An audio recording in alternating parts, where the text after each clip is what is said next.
Bonjour à tous et bienvenue sur boursicoté.com pour cette nouvelle analyse technique du CAC 40 en point matinal avec une configuration qui confirme la hausse du signal haussier que nous avons eu la semaine dernière, puisqu'après ici le franchissement de cette résistance oblique qui délimitait la dynamique baissière que le CAC 40 traversait actuellement, eh bien nous avons cassé cette zone et on s'est stabilisé ici sur une zone proche des 7425 points. On confirme aujourd'hui avec un gap haussier assez important à l'ouverture, puisqu'on avait des plus hauts aux alentours des 7444 vendredi. On a démarré ici en ouverture à 7484, donc 40 points de gap. Alors on a quasiment comblé ce gap, il manque 1 ou 2 dixièmes de points.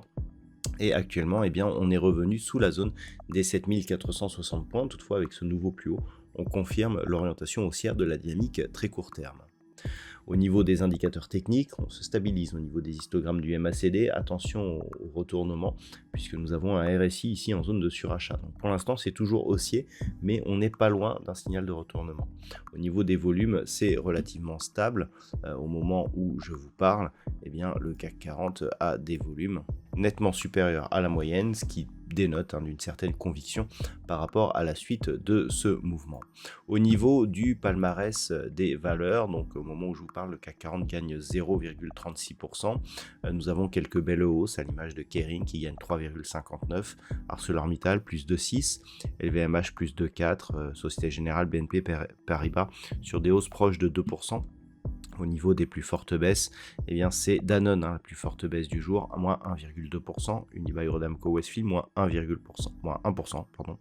Et puis derrière, Schneider Electric, Thales ou Safran sont sur des baisses légèrement inférieures à 1%. Donc on le voit, un marché qui continue à aller de l'avant en surperformance par rapport au DAX ce matin. Donc on est en train ici de vraiment se confirmer la sortie ici de ce mouvement. Donc par rapport à cela, ce qu'il va être intéressant de constater, c'est justement cette zone ici, 7444 points. Alors on pourrait presque penser qu'on est dans l'épaisseur du trait de cette zone horizontale, vous voyez, par rapport aux dernières cotations. Alors la zone des 7460 points correspond à des niveaux qui ont été testés à plusieurs reprises.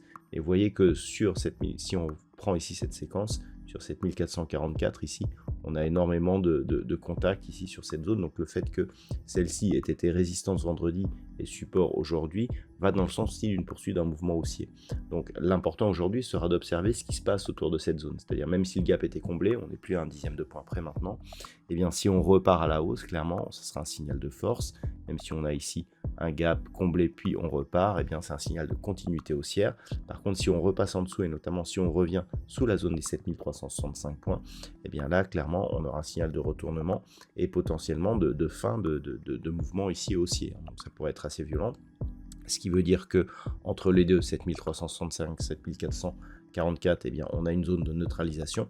Et puis au-dessus, tant que l'on reste au-dessus des 7460 points, si on y repasse au-dessus, bien sûr, eh bien, on sera dans une dynamique fortement haussière. Voilà donc ce que l'on peut dire sur ce point de vue matinal. En termes de macroéconomie, eh bien, bon, le début de semaine sera relativement calme. On n'aura pas de statistiques majeures.